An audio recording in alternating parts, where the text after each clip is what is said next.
दोस्तों आज हम देखेंगे कि झांसी की रानी की मृत्यु कैसे हुई। ये पार्ट 2 है क्योंकि इतिहासकारों ने झांसी की रानी की मृत्यु को लेकर अलग अलग मत है। तो हम जो दूसरा पार्ट है उसमें देखेंगे कि झांसी की रानी की मृत्यु कैसे हुई। अंग्रेजों की तरफ से कैप्टन रॉड्रिक्स ब्रिक्स एक ऐसा शख्स था जिन्होंने झांसी की रानी को अपनी आंखों से लड़ते हुए देखा था। वे घोड़े के रस्सी को अपने दांत में दबाई हुई थी और दोनों हाथों से तलवार चला रही थी। जब दामोदर को गोद लिए जाने की बात से अंग्रेज इस बात को मानने से मना कर दिए, तब उनको अपना महल छोड़ना पड़ा और वह एक साधारण सी महल में जाकर रहने लगी जो एक रानी का महल था। रानी ने ब्रिटिश लेक्स का शरण लिया जिन्होंने ब्रिटिश के खिलाफ एक युद्ध में जंग जीता था। उनका जन्म ऑस्ट्रेलिया में हुआ था और वे अच्छी खासी मेरठ और फारसी की भाषा बोला करते थे। ईस्ट इंडिया कंपनी का प्रशासन उन्हें पसंद नहीं करता था क्योंकि वे हमेशा उन्हें घेरने की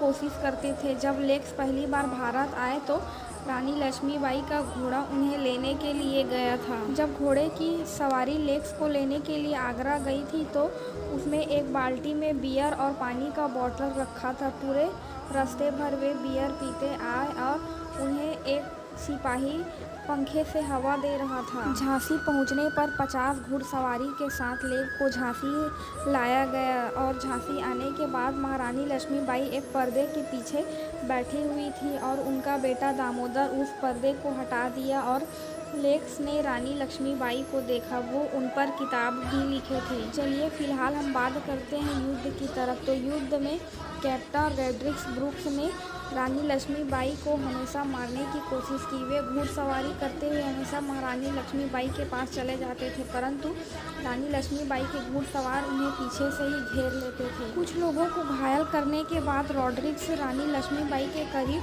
पहुंच गया। उसी समय जनरल रोल की ऊंट की टुकड़ी आ गई जिसका प्रयोग वो हमला करने के लिए करते थे। अचानक लड़ाई में कूदने से ब्रिटिश के मन में फिर से जान आ गई और रानी वहां से फौरन भाग गई। रानी के सिपाही भी कम होते गए। रानी और उनके सैनिकों ने लगभग 1 मील पार कर लिया था, तभी कैप्टन ब्रिक्स के सिपाही वहां पहुंचे। यह वही कोटा की सराय की जगह थी। रानी के एक सैनिक के मुकाबले ब्रिटिश के 2 सैनिक तैनात थे। रानी को अपनी बाएं भुजा में हल्का सा दर्द महसूस हो रहा था। यह दर्द उन्हें ऐसा महसूस हो रहा था कि जैसे सांप ने काटा हो। यह जख्म उन्हें तब लगा जब रानी अंग्रेज सिपाही को देख नहीं पाई और उन्होंने पीछे से उन पर हमला कर दिया था। यह जख्म गहरा नहीं था लेकिन काफ़ी खून बह गया था। अचानक दौड़ते दौड़ते वह नदी के किनारे पहुंची, परंतु उनका नया घोड़ा वो नदी पार नहीं कर सका और रानी घायल होकर वहीं पर गिर पड़ी थी। उनके कमर में भी चोट लगा था। वह अपनी कमर को पकड़े पकड़े नदी पार करने जा रही थी, परंतु उस समय तक अंग्रेज सिपाही उनके करीब आ गए थे और उन्होंने रानी पर हमला किया। रानी ने भी अपने दाहिने हाथ से अंग्रेजों के ऊपर हमला किया। इतनी ज़्यादा घायल होने के बाद भी रानी ने हिम्मत नहीं हारा और वो अंग्रेजों के सामने लड़ने के लिए उठ पड़ी, परंतु वह अंग्रेजों के केवल कंधे को ही भेद पाई थी। रानी अपने घोड़े से नीचे गिर गई और उसी समय उनके एक सैनिक ने उन्हें उठाकर एक मंदिर में ले गए जहां पर पुजारी थे। पुजारी ने रानी को मूर्छित देखा और उनके सूखे हुए होठों पर गंगा जल की कुछ बूंदें डाली।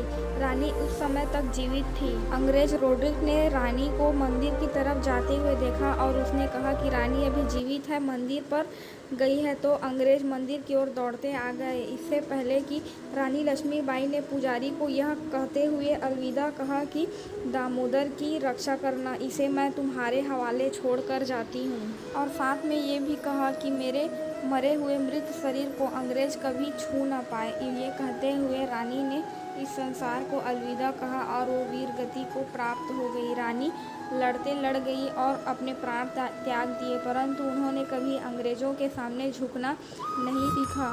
लोगों ने इस देश को बचाने के लिए, देश से दुश्मनों को बचाने के लिए ना जाने कितने हजार लोगों ने अपने प्राणों की आहुति दी है।